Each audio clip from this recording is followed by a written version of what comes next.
Today I'm going to show you how to make this delicious meal for your family, perfect for any special occasion. We're going to have some delicious collard greens with smoked turkey, cabbage roasted in the oven instead of cooked on the stove, my delicious loaded mashed potatoes with gold potatoes, bacon, onion, cheese. You're going to love this recipe. And then we have some cornbread, and I used some Jiffy cornbread, but I added a twist to it. And then we got these beef ribs in the oven, y'all. This bone was so hot, I had to drop it. But it's super easy to make and very delicious. And I made some pig feet in the Instant Pot. Yes, that was a special request. So let's get to cooking.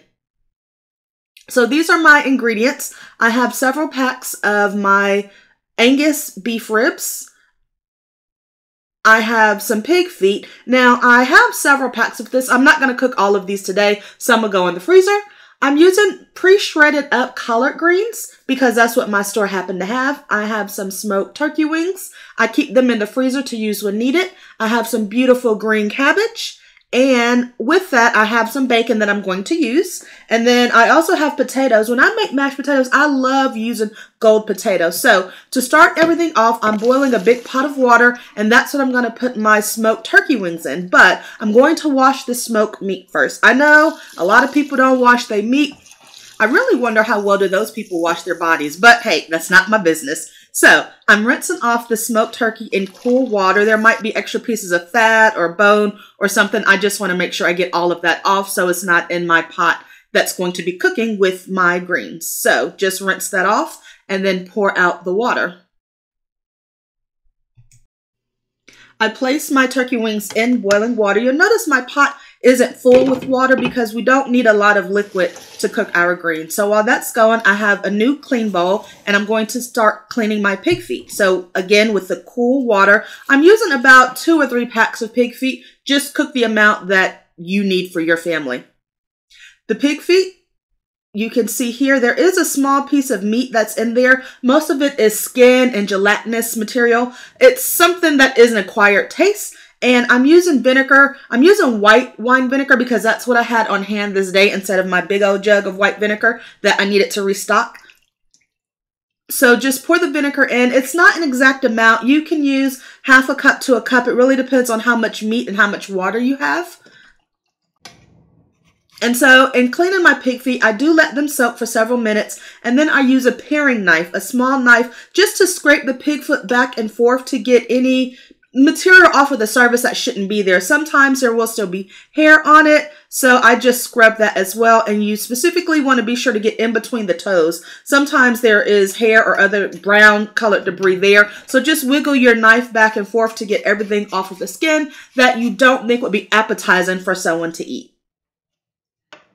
And so because we're using this knife in a big bowl of water, you want to be very careful that your hand doesn't slip and that you're keeping your fingers safe at all times.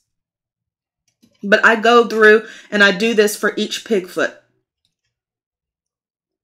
It takes a little bit of time, but it is absolutely worth it in the end just to make sure you have a delicious, delectable dish. And look at that dirty water, all the stuff I cleaned off. So as I cleaned the pig feet, I moved them to the colander on the other side of my sink. Now, I usually don't show you guys when I'm cleaning my sinks and my counters because I don't want my videos to be too long. But because I'm cooking different meats in this video, different meats, different vegetables, I decided to show you how I clean my sinks when I clean my meat. So there's my big elbow in there. I spray the Lysol, and the bottle tells you how long to let it sit. I think it's about 3 minutes for this particular cleaner. And then I rinse it off, scrub it with a dish rag. I rinse it off. I wipe it down because I don't like water spots in my sink, so I use a paper towel to dry that off. So my turkey wings have been boiling for a few minutes, and then I also have my pig feet parboiling in a big pot with just water and vinegar. I do parboil my pig feet before I cook them. Next up, I have my beautiful greens that are soaking in water. These pre-shredded greens, the bag says they're pre-washed, but I have trust issues, so I still go through and clean the greens with water and white vinegar. Now, when I buy the bag greens, I only wash them once or twice because there really usually isn't dirt in the bottom. I still just like to go through and wash it and pick out any discolored leaf or something like that. And as you've seen me clean these 3 different ingredients, the greens, the pig feet, and the turkey wings, I'm using new bowls, so you don't want to use the same bowl for everything because even at this step, I don't want cross-contamination. So I'm not cleaning my greens in the same bowl, used bowl that I did my meats with. So I just wanted to mention that. So add your greens, clean them in water and vinegar. Lift your greens up out of the bowl of the water that it's been soaking in. Lift them up with your hands and put it in the colander, and then rinse the greens in the colander to get the vinegar off. So now that I have my greens ready to go, I am going to add seasonings to my pot. The seasoning might look like a lot of onion powder, garlic powder, black pepper, but remember, we're not just seasoning this water. We also want to make sure that the seasoning is infused in the greens. And I also added smoked paprika. These are a lot of greens, so are going to cook down. It really is a time saver to use pre-cut up greens. Next up, I'm going to clean my gold potatoes. This is a 5-pound bag. I find that gold potatoes seem to have a more creamy texture when cooked as opposed to russet potatoes. So I like russet potatoes for my potato salad, and I like gold potatoes when I'm making mashed potatoes. And I am using the white vinegar. You can use a vegetable brush to scrub it. Here I'm just using my hand. I didn't see much dirt on them, but I still gave them a quick clean. I'm putting them in a pot with water, and I'm adding some salt to season the potatoes at this step. Now I have this trivet, I believe it's called. It's cast iron. It's very heavy, but I put it on the counter before I put any hot pot down, just a habit I have. So my pig feet have been boiling for about 15 minutes. I just want to get the debris off of it, and I'm letting it sit because it is super hot. While that's sitting, I'm going to go ahead and clean my beef ribs, Angus beef ribs. You could absolutely cook pork ribs, but my family likes the beef ribs, and so that's what I decided to make. And I'm just cleaning it in a bowl of cool water and inspecting each piece. We're going to clean the membrane off of the back. Well, cut the membrane off of the back. So I'm letting that sit, and you can see there are bits and pieces that are floating in the water, so that's why I cleaned that meat. While that's sitting, I'm going to go ahead and start the aromatics that I need for my pig feet in the Instant Pot and in my 13x9 baking pan. This is a Gotham steel nonstick pan. I have this in 13x9. I also have the cutting board form. So now I'm just cutting my bell pepper. I'm just trying to cut it without getting the seeds everywhere. I love green bell pepper. To me, there is a taste difference in the different colors of bell peppers, and I especially like green bell peppers when I'm cooking pork and beef for some reason. I don't know, maybe that's just me, but I'm slicing each one kind of a small to medium slice. It doesn't have to be precise because these are going to cook down and release their moisture in both pans that we cook them in. So I cut this one slightly different and have all the seeds pull at the top. Kind of cool. And so now I'm going to put half of these cut bell peppers into the bottom of my Instant Pot. And then I'm going to add the other half of the cut bell peppers to my 13x9 baking pan. So this will add flavor as well as beautiful color to the meats that we cook. Next up, I'm cutting my onions. And if you don't like onions or bell peppers, of course, you don't have to use either one. It's just one of the layers of flavor I enjoy adding to meat. So some of the onion is going in with my bell peppers for the Instant Pot, and then the other half is going to go in the baking pan, of course. So now I'm ready to clean my ribs. These look absolutely beautiful. So I'm just going to use a paring knife that I washed and dried, and I'm going to slide it under the membrane in the back and use a paper towel to grab the membrane and try to rip it off. Sometimes it's easier than other times. If you don't want to use a paper towel, you certainly can use a clean kitchen towel. And just take your time and cut a little piece of the membrane and then start ripping it away. So now that I've done that for my ribs, I'm going to season them with olive oil, black pepper, granulated onion, as well as some seasoned salt and granulated garlic. So I'm not using a lot of oil, so I just put it in the cap to measure out a little bit, and then I'm sprinkling on my seasonings. So I'm conservative with the black pepper and salt, and I'm generous with the onion powder and garlic powder. Now, I am adding oxtail seasoning. I love this anytime I cook beef. You can see it contains sea salt, red pepper, thyme, celery seed, allspice, paprika, garlic, onion, and sugar. And it does have a little bit of sodium in it, 220 mgs per serving. So just sprinkle on the oxtail seasoning. to the front and back of each piece of meat to give it a nice added flavor. And then I'm adding that to my baking pan on top of my bell peppers and onions. I did decide to add a little bit of liquid smoke since we are cooking this indoors. It will add a smoky flavor that you might get if you were to cook this outdoors on a charcoal grill. Not exactly the same, of course, but similar. Then I'm going to cover the whole pan with aluminum foil and I'm going to bake this in the oven at 325 degrees for about an hour and a half, and then I baste it every half hour. So now that my pig feet have cooled down, I put them in my cleaned colander and I'm just rinsing them off. So there is some fatty bits, some debris that's coming off and in the pot of water that we disposed of, and now I'm just rinsing the pig feet to get anything extra that's still left on them. So remember, we didn't season these when we parboiled them. We just boiled them with water and a little bit of vinegar. And there you go.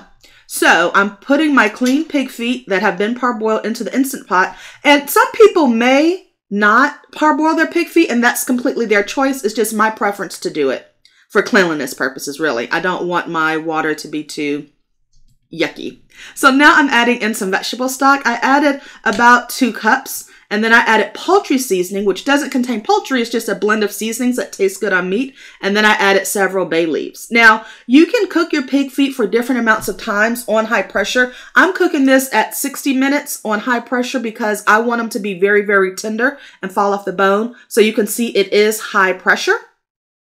So while that's going, I'm going to go ahead and make some cornbread. Now, the family member I'm cooking this for likes Jiffy cornbread. The box says 1 package with 1 egg and 1/3 cup milk. I'm going to add a little more to that. I'm going to add some sour cream.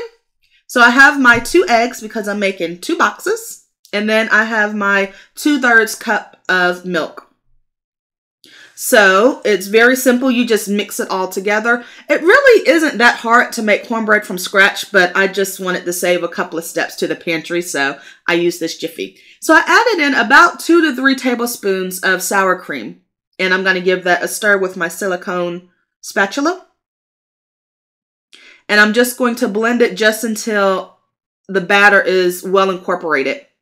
Everything is mixed together. And I'm going to add in a little canola oil. Now I could have used butter, which butter is going to be in the pan anyway, but I happen to have the canola oil handy. So I added about a half a cup of canola oil. And I have an 8x8 pan. So I like my cornbread to be a little bit thick. So that's why I'm using a smaller pan. If I used a bigger pan, then it would spread out and be thinner. So I melted about 2 or 3 tablespoons of butter in the pan in the oven. So this pan is hot, and now I'm putting my batter into the hot pan with the butter, with the melted butter. Since I already have my ribs in the oven at 325 degrees, that's the same temperature I'm going to bake this at. So it'll take about 30 to 35 minutes to bake. Just check it to make sure it doesn't brown too much. Next up, I am cleaning my cabbage. Again, I'm using cool water and white vinegar. So I'm just moving the cabbage around to make sure that underneath the outer leaves get cleaned as well. You really could peel these off if you want to do that, but I just peeled it after I took it out of the vinegar water. So what I like to do is dry my leaves and then break around the hard white core. That would be a little tough for someone to chew on, although you could probably cook it down. I'm just going to discard of it, so I just have the green part of the leaves. And then because we're roasting this cabbage, we want to make sure that we do dry it off well and get all of the water off before we put it in the oven to roast. You really can cut your cabbage any way you like. So I like to cut about 3 or 4 big chunks off of the cabbage around the core so that the core is easy for me to pull out and discard. And this time I decided to cut it into shreds similar to the size of my collard greens. And so I'm placing it in a pan, and I am adding some sea salt to my cabbage. And so I have some cabbage on the baking sheet and some cabbage in the 13x9 pan because with roasting, I didn't want it to be all too crowded in one pan, so I spread it out to 2. I also added black pepper and olive oil to the cabbage. And so in the oven, you can see that it's time for my cornbread to come out. It is beautiful and golden. That pan that's still in there is my ribs. I like my cornbread this color brown, but if you like yours lighter, of course, you can take it out. You just want to make sure that your cornbread is cooked all the way through. I added a couple of tablespoons of butter on top just to let that melt in. So that's sitting to the side. I covered it with foil, and now I have my boiled potatoes that I took out of the boiling water, and I let drain and cool a bit in a colander in my sink. And so now I'm just peeling my potatoes with a paring knife. I always boil my potatoes with the skin on for mashed potatoes. Do you guys do it differently? Do you peel your potatoes first? I feel like maybe too much water would absorb in the potatoes, but let me know what you do. So I drained out the water that was boiling for the potatoes and rinsed it out, and then I melted a half a stick of butter, and now I'm using my potato meal to put my potatoes in that have been peeled. And then when I press the lever down, you can see how it kind of mills the potatoes into very fine shreds. This makes it very creamy and not lumpy. So I love this gadget, although it does take some strength in your hand sometimes to press it down, but I got it done. Using this potato meal does take a bit of time, but sometimes I do use a big masher to just mash it by hand. So it's really your personal preference, and that's a better shot. And so I'm also cooking off my bacon on the side because this is going to be loaded mashed potatoes. So I like to season my potatoes well. So I'm using some onion powder and granulated garlic and heavy whipping cream. This is a 16-ounce container. So I like to add maybe a few tablespoons at a time of the heavy cream and whipped cream, and then mix it together to see what consistency I have, and then add more as is needed. So I'm giving it a light stir. I don't want to over stir my potatoes because I don't want them to get too glutinous or sticky like, but I do mix it to make sure that the whipped cream and the sour cream are getting incorporated. And I'm using a wooden spoon.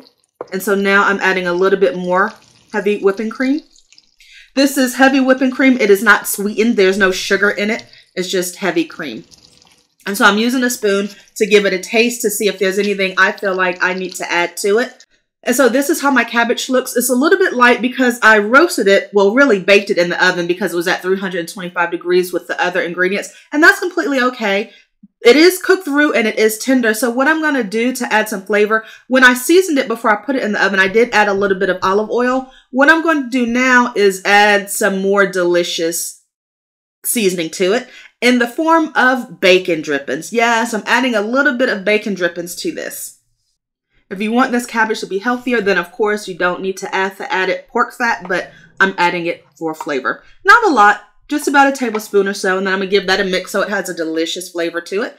So next up, I'm checking my greens. So it's been about an hour or so. Here in the South, we do cook our vegetables down to death. Yes, D-E-F. But my family likes our greens very, very tender.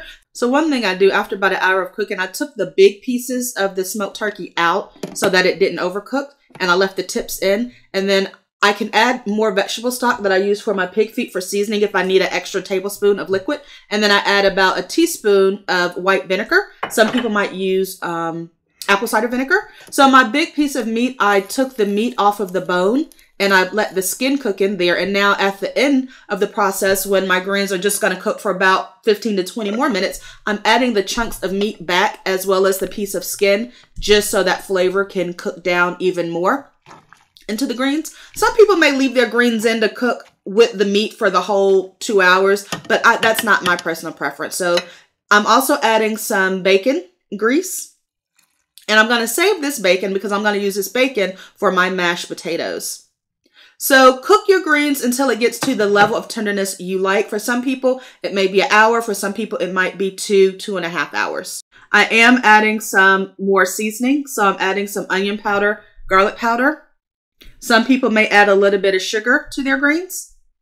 And next up, I have pulled my ribs out of the oven. They have been cooking for 90 minutes. And you just want to take a fork and make sure it's tender. Or if your hands can stand it, you can grab one of those hot bones and try to wiggle it out. It should slide right out if it's cooked tender enough. So I am adding some Kraft Sweet Brown Sugar barbecue sauce.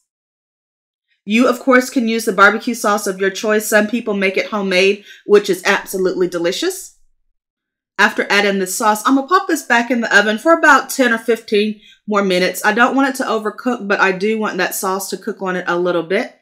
Next up to check is our pig feet. So it stopped cooking after 1 hour and I let the steam vent from it. So now it's safe for me to open it up. And pig feet are done and tender. Now with this, you of course can add the flavorings of your choice to your pig feet.